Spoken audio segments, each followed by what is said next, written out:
11 étapes à respecter pour faire un bon investissement immobilier. Hello, bienvenue dans cette vidéo, c'est Julien, moi je suis ravi de te retrouver. Et aujourd'hui, on va parler des 11 étapes à absolument respecter pour faire un bon investissement immobilier. Alors la première des choses, c'est de définir une stratégie d'investissement. Parce que j'aime souvent dire, c'est comme acheter une voiture. La voiture, on la veut neuve, d'occasion, on la veut avec la maintenance comprise, toute option sportive, familiale, ok, c'est la même chose. Selon le type d'investissement immobilier que vous allez choisir, ça ne va pas vous mener au même résultat. D'accord? Et ça, il faut bien le comprendre. D'ailleurs, en termes de résultats, potentiellement, vous n'avez pas les mêmes objectifs que moi. Et d'ailleurs, vous n'avez certainement pas la même situation que votre voisin ou que moi. Donc, tout ça, ça doit être personnalisé. Définir une stratégie d'investissement, c'est comprendre votre capacité de financement, votre lieu d'habitation, votre appétence pour les travaux, vos choix en termes de fiscalité, d'accord, votre situation en termes de revenus. Donc tout ça et vos objectifs financiers. Est-ce que vous voulez être rentier demain ou être rentier d'ici 5 ans? La deuxième étape est donc de faire une étude de marché. Qu'est-ce que ça veut dire? Ça veut dire qu'il faut trouver la ville la plus proche de chez vous qui vous permettra d'acheter aux meilleures conditions selon la stratégie que vous avez choisie. Est-ce que la ville est plus adaptée à la colocation, à la courte durée haut de gamme? Est-ce que vous voulez plutôt faire un petit immeuble de rapport, diviser une maison pour l'exploiter en courte durée haut de gamme? Donc, il va falloir trouver la ville appropriée, la plus proche de chez vous, qui vous permettra de maximiser le retour sur investissement de cette stratégie-là.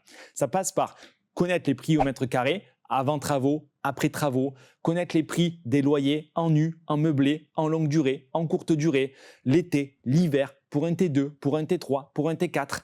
Connaître aussi le plan local d'urbanisme, donc les règles administratives. Est-ce qu'on peut changer la destination? Est-ce que quand on crée des logements, il y a des contraintes de place de parking? Bref, connaître tout ça de façon à être carré. Et au moment où vous trouvez des opportunités, vous n'allez pas vous poser la question, est-ce que je peux changer la destination? Est-ce qu'il y a des places de parking que je vais devoir rajouter? Est-ce que je vais pouvoir faire de la location courte durée sans surface de compensation?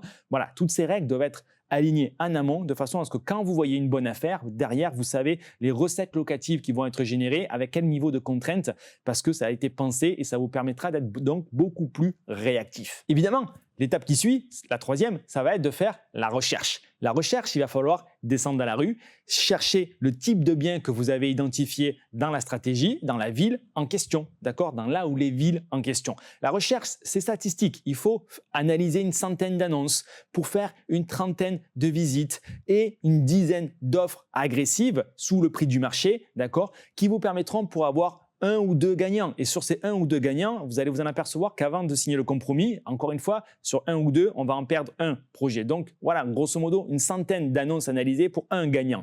C'est comme ça que vous allez arriver à trouver des biens qui génèrent 1000 € de bénéfices nets par mois. Ces statistiques, je ne les ai pas inventées de mon chapeau, je les sors de l'école des investisseurs et c'est ce qu'on voit, nous, tous les jours sur les personnes qui passent à l'action. La quatrième étape, une fois que vous avez trouvé le bien, ça va être votre capacité à le négocier, à l'acheter au meilleur prix, d'accord, sans perdre l'affaire. Ça, c'est très important. Et ensuite, évidemment, donc de signer le compromis d'achat en ayant vérifié tous les paramètres de façon à acheter, encore une fois, les choses concrètes et dans les règles de l'art en respectant du coup tous les critères sans prendre le risque et que vous sachiez exactement avant la signature du compromis ou au plus tard 10 jours après la signature du compromis combien d'argent, de bénéfices cet investissement va vous rapporter. D'accord? Et ça, c'est avant la signature du compromis.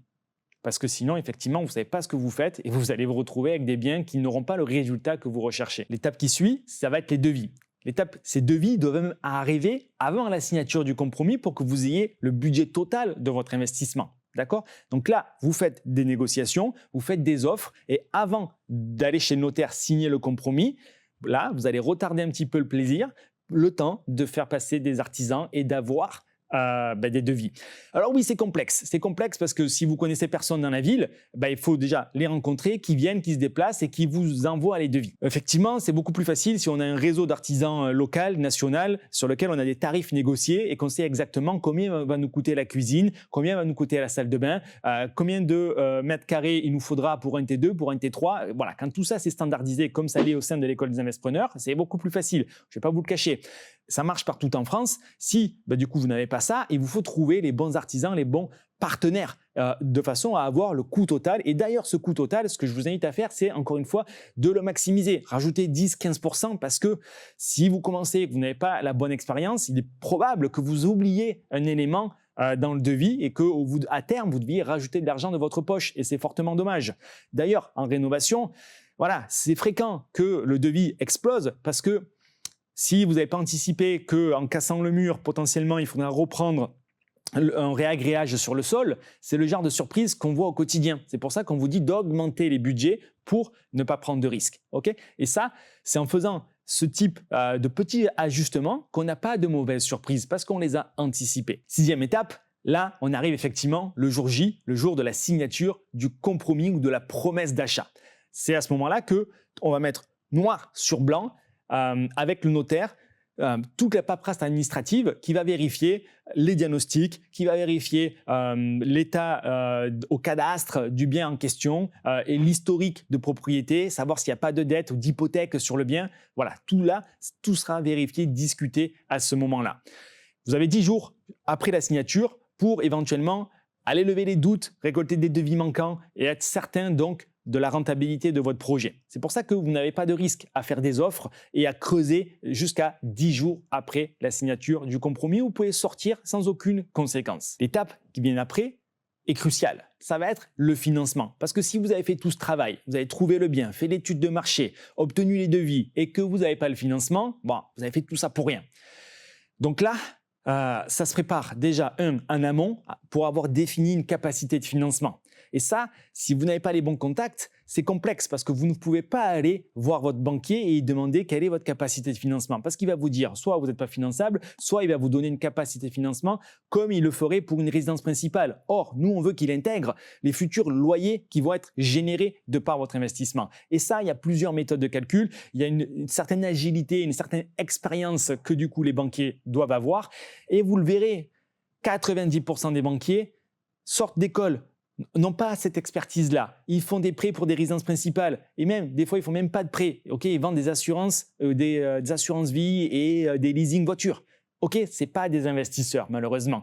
Donc, c'est complexe à définir votre capacité de financement si vous n'avez pas les bons contacts. Quand les personnes arrivent au sein de l'école des investisseurs, la première des choses qu'ils font, qu'on leur fait faire, c'est définir leur capacité de financement avec des banquiers partenaires. De cette manière, ensuite, on sait quelle surface ils vont pouvoir acheter, dans quel type de ville il va falloir aller. Là, il faut donc, à ce moment-là, faire la tournée des banques pour aller voir avec le compromis, du coup, des banques et leur présenter les choses de la bonne manière, comme un professionnel qui recherche un financement pour son entreprise, pour un investissement sur un outillage, par exemple. C'est en ayant cette présentation professionnelle avec un cahier des charges, un plan, un business plan, voilà, que vous allez avoir des oui et non pas à essayer de négocier le taux comme monsieur, madame, tout le monde qui va voir le banquier le samedi matin. D'accord? Donc, en ayant ce comportement de professionnel et en allant chercher les meilleures opportunités auprès de nombreuses banques privées, d'affaires, professionnelles, de détail, oui, vous aurez le financement. 3 mois vont passer. Le temps, du coup, d'obtenir votre financement, le temps de lever les droits de préemption de la mairie, voilà, le temps de lever les conditions suspensives qu'éventuellement vous avez rajoutées dans le compromis. 3 mois passent, vous signez, il va se passer, après la signature de l'acte authentique, le début des travaux. Et là, vous êtes parti pour 3, 4, 5, 6 mois de travaux selon la surface et le nombre d'appartements que vous avez à rénover. On arrive à la 10e étape qui est donc la mise en location. Travaux finis, prêt obtenu, aménagement en place, mobilier monté.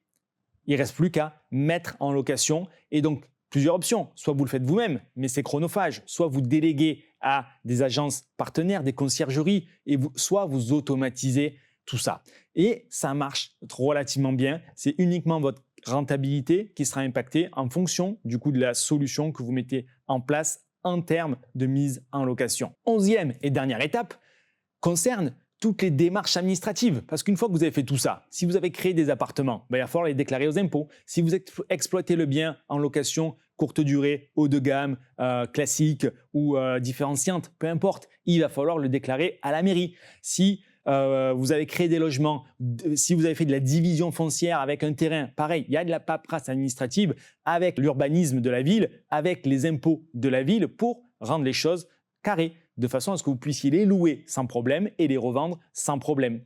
Voilà, c'était les 11 étapes à absolument respecter pour faire de bons investissements immobiliers. Si vous voulez apprendre à générer des investissements immobiliers qui vont faire au minimum 1 000 € de bénéfices nets par mois dès le premier jour de location, en description de cette vidéo, vous allez trouver des e-books que vous pouvez télécharger gratuitement pour comprendre les étapes en détail que vous devez respecter. Quel type de bien acheter, combien de surface, quels travaux faut faire. Voilà, lisez tout ça, ça vous donnera encore plus d'informations pour faire de bons investissements immobiliers cette année. Ciao, ciao!